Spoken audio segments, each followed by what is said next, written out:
Okay, thank you very much. I could start with just the only thing I know how to speak in your language, that would be ni hao. And the rest, I'm very sorry, but let's see. But I will have to speak in English. So, my name is Dr. Matija, and I come from Croatia and County General Hospital in town called Slavonski Brod. And I have a big passion for mechanical ventilation, and I will have 2 lectures for you today. The first one, as you see, will be on smart closed loop ventilation, which I think is a small step for the ventilator, so once we figure it out, but then you will see how much is a potential to bring so how much potential it has to improve the care of our patients.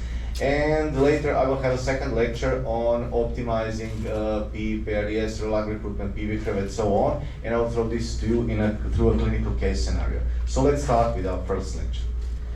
This is my conflict of interest. So, as my colleague already mentioned in the previous lecture, we all talk about lung protective ventilation. But in my perspective, there is a problem with all the papers and all the studies coming out from lung protective ventilation. And this is because everybody starts from tidal volume. Everybody starts from the plateau pressure, or they start theoretically from the driving pressure. But the problem is, if you look at it, in my view, that we should all start from here. So bedside lung monitoring and PEEP optimization. So this is your first point in you making your mechanical ventilation lung protective. Why?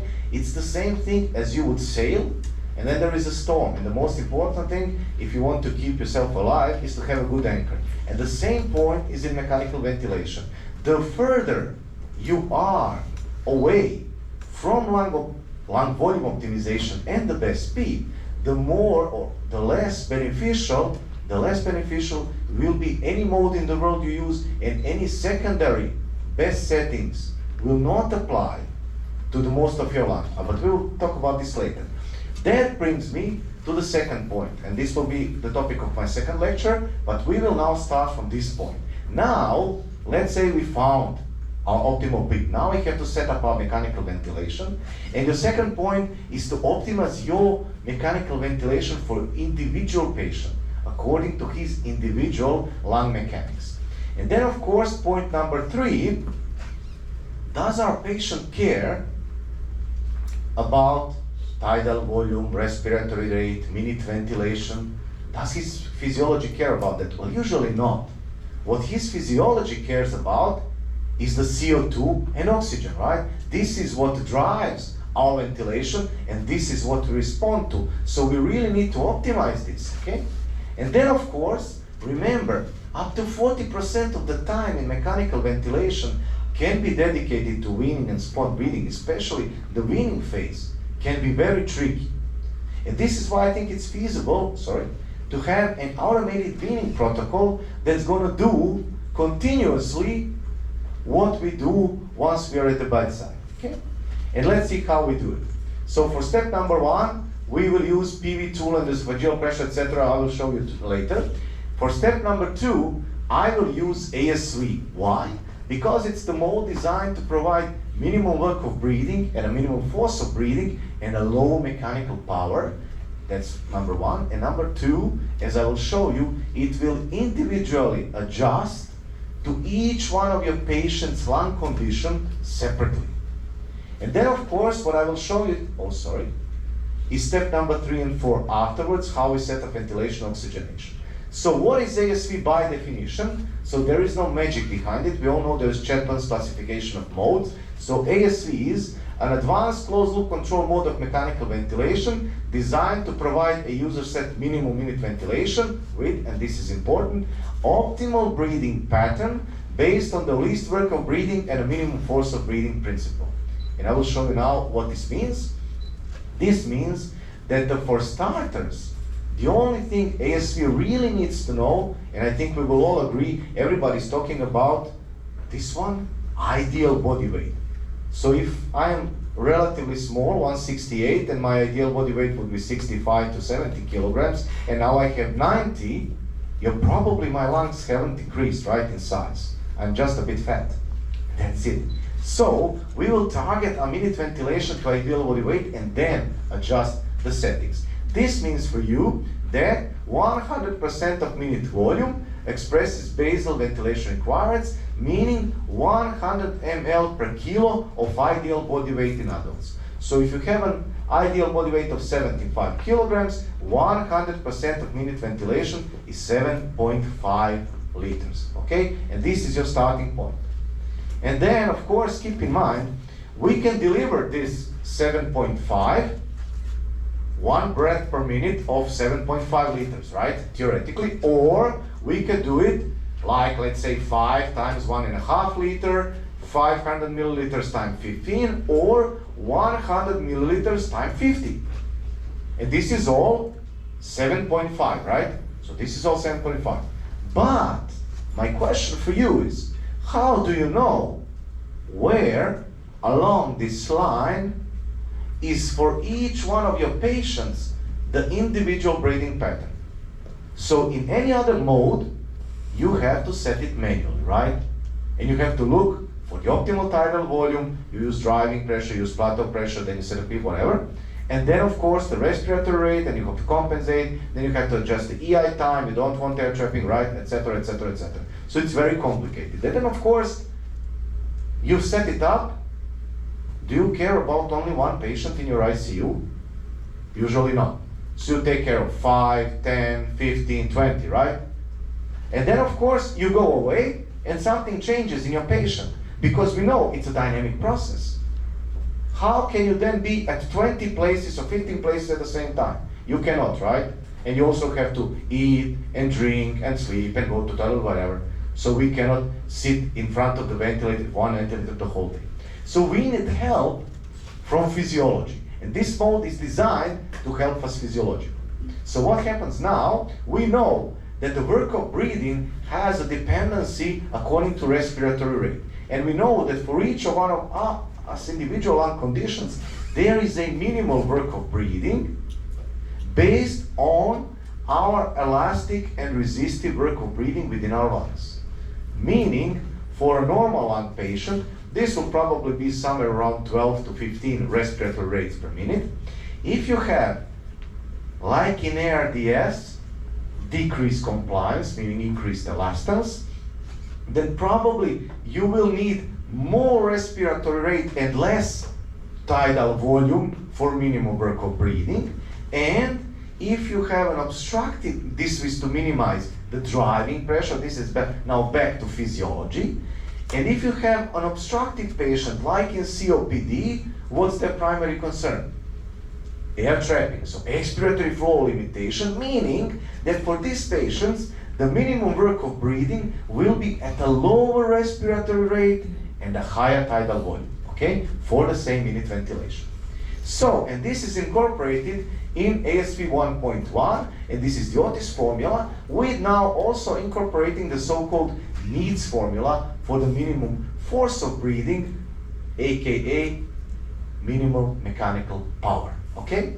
So, and this now leads us to closed loop control. What happens in ASV? You just tell the ventilator, okay, I want this much amount of minute ventilation. So I no longer say I want this tidal volume or this respiratory, because I know I cannot calculate it breath by breath manually, but rather I say I want 7.5 liters. Please find along that line where is the optimal breathing pattern with the minimum work of breathing and a minimal force of breathing for each one of my patients individually. And the machine says no problem, but what I need to know is up to which pressure I can ventilate, and I need to know the correct height of the patient. Remember, 100% is 100 ml per kilo of ideal body weight. To know ideal body weight, you have to know how tall your patient is. That is it. So please now when you go to your ICUs tomorrow, you just check how many ventilators really have a correct size of the patient put inside. That's it. Usually what is real life, we don't measure. Okay? And then what happens, machines, no problem. So this is it. I will measure, takes 3 test breaths. In these test breaths, takes compliance and resistance and the expiratory time constant. And based on this expiratory time constant, the machine now knows the resistance and the compliance. And remember, if it's decreased compliance, low tidal volume, high respiratory rate. If it's increased resistance, then it's higher tidal volume, low respiratory rate. And this means, and then it will use, once it calculates this, it will use pressure control ventilation or pressure support, you will see, to deliver the tidal volume and the respiratory rate. And now it's not one breath. Next breath, the machine will check, so next breath, not in 10 minutes, not in 2 hours, not in whatever. So it will check whether you have changed something. It will check if the expiratory time constant has changed. Only if everything is the same, the next breath will probably be the same. If anything here changes, the machine will apply the change in the next breath, okay? So my question for you, please raise your hands. How many times per day do you make a change in your mechanical ventilation settings? So more than 10 times per day? Anyone? No. 5 times per day? Okay. 2 to 3 times per day? Yeah, it's majority, right? And this is real life. And the difference between you and ASV is that ASV can do it 20,000 times per day if necessary, as long as there isn't a second breath, okay? Okay, now people say, oh no, this is magic, I don't believe in this, how can this be? No, there is no magic behind it, there is no invention of new modes, remember I told you. Chadbourn's classification of modes, those of you who have their consultants exams or RT exams probably have to learn this. So all ventilatory modes in the world are either pressure or volume control, right? And then within this, there is continuous mandatory, intermittent mandatory, continuous spontaneous setting. And then of course, the differentiation between these modes are the targeting schemes, okay? So this is Chadbourn's classification of modes. By Chadbourn's classification of modes, ASV covers both control mandatory, intermittent mandatory, and continuous spontaneous ventilation. And what is the difference between almost all the modes in the world, only 3 I think apply to this, automatically transitions in between. So if your patient is not breathing spontaneously, for example, you intubate or say whatever, then ASV works as optimal volume targeted pressure controlled ventilation. So no magic. Optimal volume targeted pressure control. But once your patient starts to breathe spontaneously, you don't have to change anything, because ASV will now remove control breaths. Oh, the patient is breathing spontaneously, great. Automatically transition to spontaneous-assisted ventilation. Now works as optimal volume targeted variable pressure support. Okay?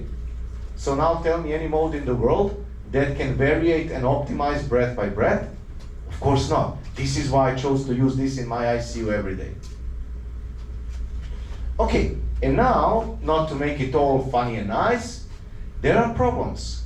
Pros and pitfalls. Yes, ASV is great at step number 2, you remember the lung mechanics optimization, because for every breath you will have an optimal breathing pattern, meaning tidal volume to respiratory rate ratio, providing minimal work of breathing, force of breathing, but you still have to make changes manually in the percentage of minute ventilation if your PaCO2 and PEEP and FiO2, if your PaO2 and PaCO2 are not what you want, okay? Again, physiology. So it's not this that interests our patient, but this. And then of course, PEEP change, plus minus round recruitment is always manual. And then of course, weaning, remember, up to 40% of the time, you have to do it manually. Yes, you just slowly reduce the level of minute ventilation support, but it's still manual. So my question for you, now that we know that ASV is the optimal mode in terms of lung mechanics, why don't we just find a way to optimize most of these things automatically, based on ASV? So can we go further? Can we go from even the best manual transmission in the world to a very nice automatic transmission? Now I know in Taiwan, when I overdrive, everybody uses automatic transmission, right? So would you go back now to manual transmission? So you have to, oh, and then it stucks, and then I have to pull a bit, and that is like wrong driving pressure. Then you damage it. Only when you damage transmission, you go to a service. When you damage your patient's lungs, then oh, up the stairs does he go. Okay, so no more jokes. Serious? Can we go further? Yes. And now there's a new mode called INTELLiVENT-ASV. So it uses ASV. ASV is the mode of ventilation. INTELLiVENT means that now you can automatically adapt minute ventilation based on CO2 and respiratory rate. I will show you later. You can automatically change PEEP and the FiO2 according to PEEP FiO2 tables to guide you by oxygenation and no longer by manual settings. And of course, this is how it looks like. You have a constant monitoring of what you want, what you have, and how this applies to your patient. And let's see how it works. So for any automation to work, this is very serious. You have to have three things very precise. First point is specific sensors. So you must have specific sensors that are able to detect CO2 and PaO2 or SpO2, right? Then you have to have, predefined targets, meaning I have to tell the machine. So this machine is not in control, I am. And I say, for him, I want 45 of CO2. For him, I want 50. For him, maybe I want 30. But this is my clinical decision. The machine follows then applicable algorithm of operations and limitations that is based on physiology and the current studies, and I will show you it does the same thing as you would do, only automatically. Okay, for the sensors, you have to have two sensors, one for ventilation, meaning you have to have capnography sensor, and then what is really important, and you will see this like 10 times in my lecture today, safety first. So first thing the machine needs to know, oh, I want CO2, yes, I have to have a sensor, and I will measure the CO2, but I must have a signal quality index built inside. So if my signal is good, okay, this is good signal input, I will use it to guide output, meaning I will try mechanical ventilation. But if my signal is not good, there will be no automation. Safety first, okay? And then for oxygenation, the same principle. Now your SpO2 sensor is no longer connected. You can have one for the monitor, I don't care, but it's connected directly to the ventilator. So now the ventilator knows, oh, very nice, I have a SATS of 95, and I take the mean on the last 15 values. So remember, always if the patient moves the finger, one value can be off, you know this. So the machine says, oh, no. Let's take 15, and then we'll take the mean value. This will eliminate for the error. And of course, again, safety first, signal quality index built inside. Good quality, automation, yes. Bad quality, sorry, but no. Then you have to do it manually. Okay, how does it work? Now we know sensors. Let's see about the algorithm.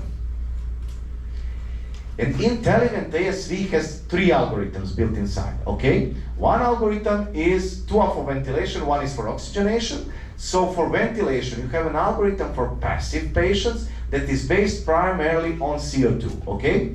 And then you have one for active patients that is based on respiratory rate and the CO2 in the background. And I will explain you why this is important and why there is a difference.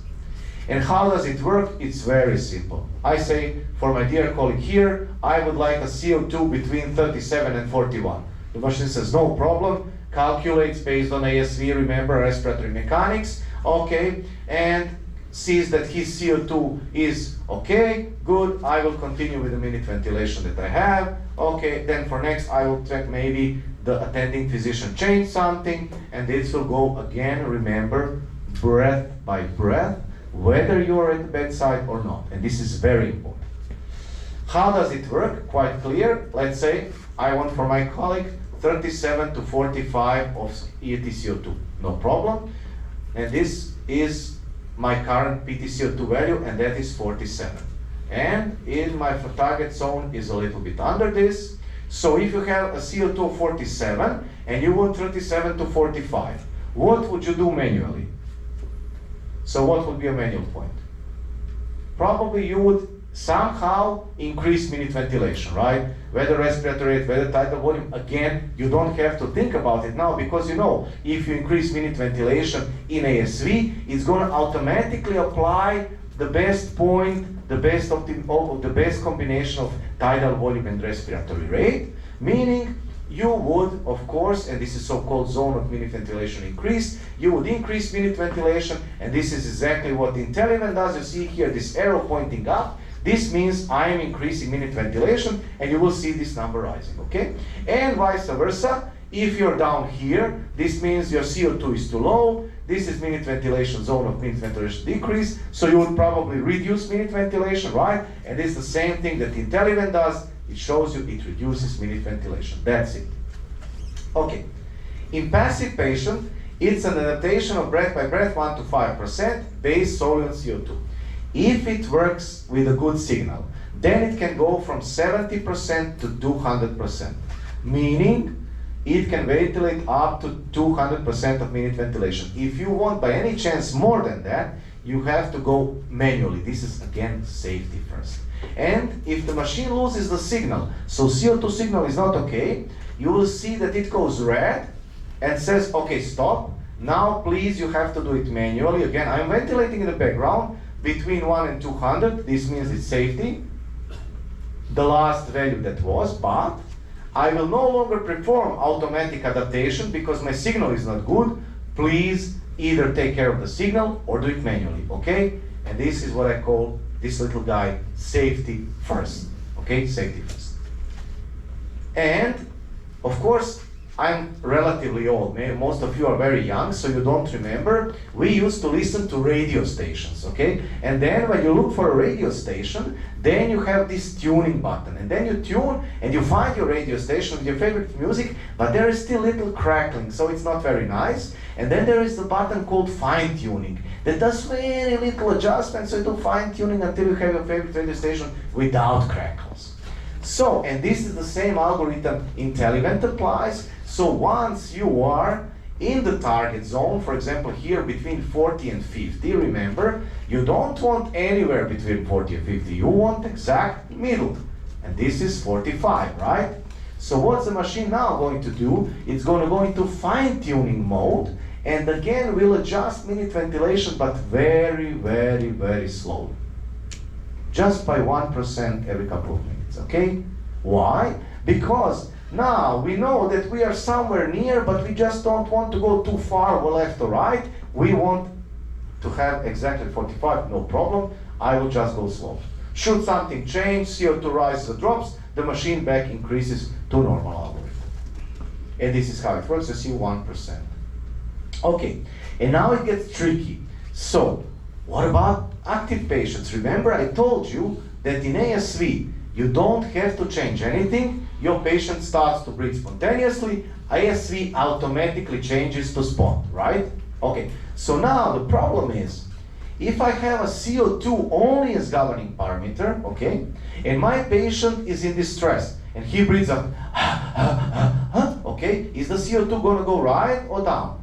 It's going to go down, right? Because it's very high minute ventilation. So, if I have only CO2 as an algorithm, okay, then the minute ventilation would be decreased, right? But keep in mind, this is now variable pressure support. This means that for a patient in distress, I would reduce the level of support. Is this okay?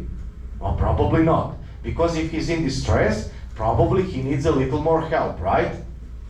So, now the algorithm changes to respiratory rate.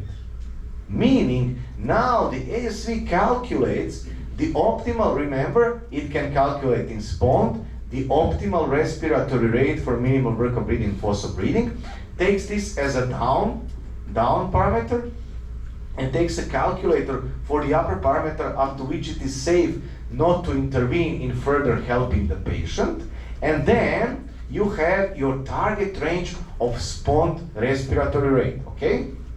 So what happens here is, now you see no longer CO2 is the governing parameter, you see it's here bolded, but now you have the respiratory rate. So if your respiratory rate is in between these two, it is acceptable, and the minute ventilation support, remember, now it's no longer total minute ventilation. This is minute ventilation support now because you're in spont, is kept constant. If your respiratory rate rises, then your patient is in distress, it's like, okay, what would you do? Would you increase your level of support? You would. And this is exactly what INTELLiVENT does. So minute ventilation support is increased. And of course, do you want your patient to just lie down on mechanical ventilation? No, of course not. Because your idea is to wean him, right? You want him off the ventilator in 2 days, 5 days, 10 days, doesn't matter. So if you let him, we humans, we are lazy. So if the machine will do the work for us, you're laughing, but that is correct. If the machine will do the work for us, we're going to let her do it, right? Because anybody in the world wants to do the work for us. Oh, thank you very much. I will drink coffee while you do the work, right? Yes. And it's the same in mechanical ventilation, but there is a problem with this. So as long as there is too much work done by the ventilator and my respiratory rate goes down, my muscles will get weak. And that means it's going to be prone mechanical ventilation. So the machine says, no, my friend. If your rate goes down, this means I'm over supporting you. That's not going to happen. I'm going to go down with the minute ventilation support, getting you back here because I want you weaned off the ventilator as soon as possible. Okay? And remember, I told you automatic transition between passive and active means that this is a passive patient, CO2 is the governing use value, you see here no spawn. Automatically, as soon as there are spawn breaths, you see here the triangles, this means spontaneously induced. No CO2, it runs in the background, it's a safety protocol. If it rises, the minute ventilation increases, but now the minute ventilation is being primarily governed by respiratory rate. And if, for example, you tell to your nurses, please give a little bit of sedation, the patient is not for extubation, not even a little sedated, and then she maybe gives too much, okay? And then the patient stops breathing spontaneously, the algorithm automatically reverts back here, and you see absolutely nothing happening because it's safe, automatically transitions back and forth. Now again, do you know any mode in the world that can do this? Yeah, probably not. Oh, anybody can tell you a mode, any mode, I would give a bet. Anybody that can name you a mode and why it's better for patients than ASV and INTELLiVENT, I buy drinks for everyone, okay? No problem, nobody took this bet on any longer. Okay, but the story doesn't end here. Remember, it's only one button. We still have two, and that's oxygenation, PEEP and the FiO2. And you know that for 99% of the sets, you can have 38% of FiO2, 9 of PEEP, or you can have 21% of FiO2 and 11 of PEEP, or you can have 60% of FiO2 and 5 of PEEP. But do we know what is the best combination? Oh, we probably not. Okay, now the machine has to have an algorithm that is based on clinical guidelines and studies. And the easiest way are the PEEP FiO2 tables. So do you use the PEEP FiO2 tables in your everyday life? Yeah, because although they don't have a real scientific study when they were created, no study ever since they were created has shown real true benefits when compared to this for continuous mechanical ventilation. We will talk about lung recruitment, PEEP optimization later. But for continuous mechanical ventilation from there, no. So what does the machine do? If you have low saturation, you need more, then it's urgent situation. The machine uses low PEEP high FiO2 table, meaning automatically increases both the FiO2 and the PEEP, okay? Linearly. But if your condition is good, your patient's condition, and the sets are over what you want, so it's 99, and you say there's no point to be 99, let's make it 97, the machine says no problem. I will use high PEEP, low FiO2 table, and will go down, but first with the FiO2, and only if it's very nice low FiO2, I will go down with the PEEP. Modified open lung concept. Why? Not to induce lung de-recruitment. Only if your patient can be ventilated with a lower FiO2 is he in time to reduce the PEEP. Okay, and this is the so-called PEEP SpO2 map, works at the same principle as the CO2. This is where it's maintained, so you see now our patient is in the target range. If the saturation is here, that means I will decrease oxygen and PEEP, and if it's here, I will increase. But what happens in classic modes if the nurse goes to suction a patient and they don't give 100% oxygen? What happens? So some sats or another can drop down suddenly. So, but in INTELLiVENT, if the sats drop down suddenly, here under 85, whatever, then you no longer have to wait for your intervention. The machine automatically says, oh, there's an urgent situation. I will give 100% oxygen because I know 85 can go to 75 and it's very near death. But nobody had any damage from 100% oxygen, so I will give 100% for a short period of time, get you back here, and then when you're back here, oh, now it's safe, I will revert just back to automation. Safety first. Remember this guy?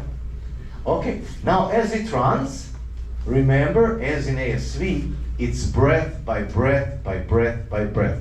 Every time something changes, the machine responds. Every time something changes, the machine responds. Remember, you told me you take it 2-3 times a day. This means, very unfortunately for me as a patient, I have to wait 8 hours between 2 of your interventions. Oh well, that's not very nice. But it's real life. It's like that in Croatia, it's like that in Germany, and it's like in Switzerland and the US. And it's like that. So why would I do that? Because I can have my optimization in the next breath and not in 8 hours. And remember, I told you again the cleverness. If I need to increase the FiO2, this means I have a low saturation. Does hypoxia kill first or hyperoxia? Well, probably hypoxia, right? So if it's hypoxia, then the machine will increase 10% FiO2 by every 30 seconds. It's an urgent situation.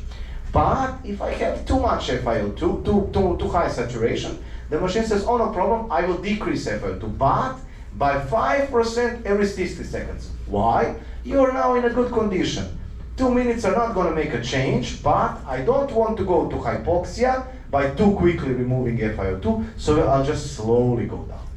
And for PEEP change, it's 1 in every 6 minutes. Why 6 minutes? Because, you know, it takes 3 to 5 minutes for the alveoli with a different time constants to equilibrate after PEEP change. This means every 6 minutes the machine already knows that now it's stable condition for change. Remember this guy? Safety first. Okay, and now predefined targets. Remember I told you this is no little goblin inside the ventilator doing changes. It is you that govern the changes. This means I have to tell to the machine what I want for my patient, for my single individual patient. So I tell the tissue to target a specific condition, and the machine gets from the patient the information. Remember, no signal quality, no automation, safety first. The same is for oxygenation. I want this and this SpO2 target. I will set the minute and the maximal PEEP you're allowed to change automatically, and the minimum FiO2, and you will get an SpO2 again. If there is no adequate signal, the machine says, oh sorry, safety first, no automation. And this is how it looks in real life. I can set all 3 buttons automatically, or I can set something manually, like here I want PEEP manual. And then I can set some specific conditions like ARDS, brain injury, and chronic hypercapnia, which are going to change my targets for oxygenation and the CO2 elimination. Do you have the same targets for oxygenation, CO2 elimination in chronic hypercapnia, COPD, and for example, brain injury? Oh, probably not. In brain injury, you want strict CO2, right? Because you don't want an increase in intracranial pressure. This is also why, if you select brain injury, you cannot have automation of PEEP, because remember, safety first, the machine says, oh, no. I don't know the influence of PEEP on intracranial pressure, right? Please select PEEP manually. This is your responsibility. And of course, I want a strict CO2 regardless of the levels of pressures, because even if I damage the lung by this, I still know that brain incarceration is the first thing that kills due to brain edema for increased CO2. And on the other hand, if you have CO2, if you have chronic hypercapnia, do you target your saturation to 95? And the patient lives at 90, 89 at home? Well, probably not. You target what he lives at home, right? Because you know you cannot have it better than that, or even if you push it too far and you get better, then what he does, so he doesn't breathe on his own, and that's his why? Because he needs to. He's now having too much oxygen and too little CO2 because he's no longer normal, and then he says, oh, very nice, I can rest. And this is not physiology. We want him off the ventilator. And then, of course, you there are predefined targets, but remember, your clinicians, you're in control, you can change whatever you want using this target sheet. You can target lower saturation, high saturation, lower CO2. For example, here, I wanted lower CO2 because I had metabolic acidosis. I wanted to compensate for this until I can treat it with other measures. It was not uncontrollable, so I just set the CO2 target to -17. To, like physiology, what is the physiological response to metabolic acidosis? That is respiratory alkalosis, meaning hyperventilation. So I wanted to compensate for metabolic acidosis. And remember, PEEP limit control and FiO2. This means, for example, this is severe ARDS, and I have found, the colleague talked about optimal PEEP, so I found optimal PEEP to be, let's say, at 17, and then I said, okay, now I know that it's no more than 17, so please 17 will be your upper limit, and I don't want you to play too much, so I'll let you go down to 15. But this means that for the PEEP algorithm, the machine can only go automatic between 17 and 15, right? I'm in control. It will not do what I don't tell it to do. And this is the lowest FiO2 which can do. Usually I take 30% because it's a feasible compromise between 21, which would be great, but maybe too long on mechanical ventilator. And if you use more than 30%, which of course you cannot in new versions, there's no point, then the patient is probably not ready to be weaned. And then of course it does all the monitoring, and you can set up the alarms. Of course the alarms, you don't set up your SpO2 alarm at 90 if you target 88 for your chronic hypercapnia, right? And you set it to 85. Clinical tips and tricks for the sensor. Of course, remember the sensor needs a good signal. If there's no good perfusion, no automation, the machine will still do the job, just not in automatic. You have to do it manually. Then, of course, there are earlobe sensors which you can use instead of finger sensors. And the clever thing, remember, I told you safety, safety, safety first. If the machine, for example, the CO2, SpO2 sensor is disconnected, the patient wakes up, probably also in your ICU, the first thing they do, they remove the SpO2 sensor. I don't know why it bothers them so much, but they don't like it on their finger.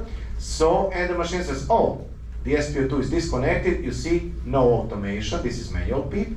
And then, the good thing is, the nurses go to the bedside, put the SpO2 sensor back, you don't need to intervene. As soon as the machine figures out the good signal, it will automatically go back to automation, okay? No intervention is necessary other than to put SpO2 back. Remember this, guys, safety first. Okay, CO2 gradient, you know that EtCO2 must not always be equal to PaCO2, but if you look at the study by Jean-Michel Arnal, on 100 patients, the maximum alveolar to arterial CO2 difference in COPD was 9, and normal is 5 to 10, right? So you can totally rely on this to have your CO2 stable.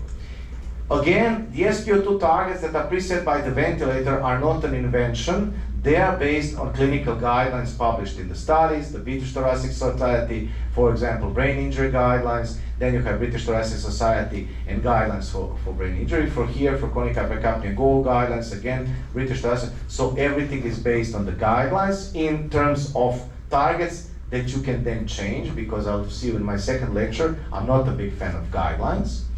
But eventually, my clinical question for me is, what are my targets in mechanical ventilation? And if you go to the studies, we know that hypoxia kills, that we know for a long time. But now we also know that hyperoxia kills. So it is feasible to target just normal saturation that you would have without lung injury. Clinical tips and tricks for me, how I do it. I usually, for PEEP, I usually COPD brain injury, I use manual PEEP as is predefined. In ARDS, in severe ARDS, when I want to use high PEEP, and I will debate this later why, we either use manual PEEP again or automatic PEEP with tight PEEP limit control, as you have seen in the slide of automation. And then, when the patient's condition is okay and he starts to wean, then I allow him for lower limit to go down, and then the machine will do weaning automatically. This I will show you in 2 minutes. How to set it up. Start your ventilation with automation of minute ventilation FiO2 and PEEP manual. Optimize PEEP. Remember the first point of lung protective ventilation, optimize PEEP. Do or not do lung recruitment, we will debate this. Adjust then PEEP limit control and switch to automation. And then, if necessary, then adjust the EtCO2 and the SpO2 targets. And this leads me to my fourth part, PV2 esophageal pressure for lung monitoring, ASV for lung mechanics, INTELLiVENT, remember, for ventilation and oxygenation, and just a quick part on automated weaning protocol. It's inbuilt in the INTELLiVENT protocol. This means that you can enable here automatic weaning.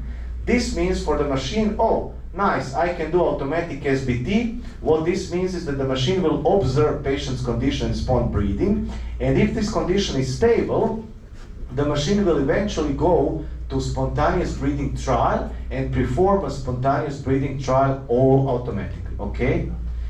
In real life, it observes 6 parameters, 2 for oxygenation, PEEP and the FiO2, 2 for muscle weakness and distress, that's tidal volume per kilo and the level of pressure support, and you know what RSB is? Rapid Shallow Breathing Index, meaning show you how shallow your depth is. This means very high frequency, very low tidal volume. If this is over 100 or 105, then your patient is not ready to be weaned, and of course the spontaneous respiratory rate. And if everything is okay, let's say for 30 minutes, the machine goes automatically to SBT, spontaneous breathing trial. This means it lowers the percentage of minute ventilation support down to 25, which in real life is 5 of support, which is necessary for tube compensation. So this is automatic tube, it works as automatic tube compensation, nothing else. Then PEEP is 5, and your FiO2 is automatized. This means if everything is okay, it will keep low, but if your patient should get distressed, how many of your patients get distressed on your first 2 second SBTs, right? So they are not ready, so they can distress. So what the machine does, oh, no problem, this I will keep fixed, so to see if he can hold on for 30 minutes, but if the sets fall, I will immediately increase FiO2, right? Just safety first. And these 10 parameters, it controls continuously during SBT. My question, how many parameters can you manually control for 30 minutes? 2, 3, 4. There's a lady in a hospital that says she can control 6. And I said, oh, brilliant, because I cannot control more than 2 or 3 at the same time. But that's just, we men, we are less than, in terms of women are more capable than we are there. So anyhow, it's 10 parameters. And why I love this is 2 things. First of all, it will now run 30 minutes. Why 30 minutes? Because remember the study by Perron, there is no difference doing SBT between 30 minutes and 2 hours, right? If your patient fails in 30 minutes, okay, but if 30 minutes is successful, there is no point in doing it. Furthermore, he will succeed, okay? This is why SBTs are done for 30 minutes, abortion at any time. What is important is, if one of your parameters is off, it can be a technical error. For example, the patient again removes the SpO2 sensor, right? So the machine gives you 3 minutes. That is the so-called intervention time, or maybe your patient coughs, right? If I cough into the ventilator, then the pressures are going to go high, then the tidal volume is going to be one piece of very high, the other is going to be very low, so it takes like 30 seconds for it to stabilize. So machine says, no problem, I will wait for no more than 3 minutes for each parameter, and maybe it's technical error. If in 3 minutes it goes back to normal, it's okay. If it doesn't, then it's not technical error, or you didn't treat it in time, I will block SBT, safety first. And then of course, if the patient is going to exit, whatever, remember, again, safety first. And this is great. If after 30 minutes everything is okay, the machine says successfully fulfilled, you can extubate. Until you make a decision on to extubate, the machine goes back to minute ventilation settings that were before SBT, okay? Just at the time of SBT, it remembers the setting. When SBT ends, goes back to this. But what is for me more important, if it aborts, I get an information on why it failed. Because for me, it's important to know why my patient failed. And look at this here. This is a patient that is okay, we can extubate. But look at these 2. They both failed SBTs. And the machine says, okay, now it's after 4 minutes because I was preparing the lecture, but it maybe can be 20 minutes or 90 minutes. But what is important for me, look at this patient here. This patient failed in tidal volume, respiratory rate, rapid shallow breathing index. So what is the clinical condition that led to this respiratory failure? Is it oxygenation or ventilation? Ventilation. Probably what's problem in weaning with ventilation? Muscle fatigue or muscle weakness. So now I know why my patient has a problem to be weaned, and I can train him. On the other hand, look here. I have no problem with ventilation, right? But I have need for more oxygenation, increased respiratory rate, and a drop in CO2, in SpO2. What's the problem here? There are two problems usually. EA, either my patient de-recruited, right? That means I was just too quick to go with the PEEP down, or something that is called a weaning-induced heart failure, meaning I remove the pressures from the thorax, then now the blood suddenly comes to the right heart, goes to the lungs, and comes to the left heart, but also I remove the pressures from the thorax, and now I have an increased afterload of the left heart, and it gets sandwiched in between increased preload and increased afterload, and the fluid goes to the lungs. And the clinical picture is the same as the recruitment, and then you have weaning-induced heart failure. And now I know, with the help of SBT, what is the potential problem for my patient. I can address it. This one needs to practice muscles, this one doesn't, but needs help with oxygenation. And these are now the 4 components of lung protective ventilation. And I remember, I didn't forget, I was intentionally not telling you the 5th one. And the 5th one is something that you cannot do on your own, and that is 24/7 adaptation and monitoring breath by breath 20,000 times per day if necessary. And this is the key point, and this is why I use INTELLiVENT-ASV in my practice every day. To conclude, it's a closed loop ventilation based on ASV with automatic control of all ventilation and oxygenation. The automatic procedures and the automatic targets, which you can change, are based on the current guidelines. But the most important thing for you, it is not, I told you, it's not the goblin, whatever inside the ventilator deciding, it's you. So you're in control and you make strategic decisions, just that the machine does this manual labor work of breath by breath optimization, which you cannot. And to conclude with the word of Stephen Hawking, intelligence is the ability to adapt to change, and this is exactly what INTELLiVENT does. Thank you very much.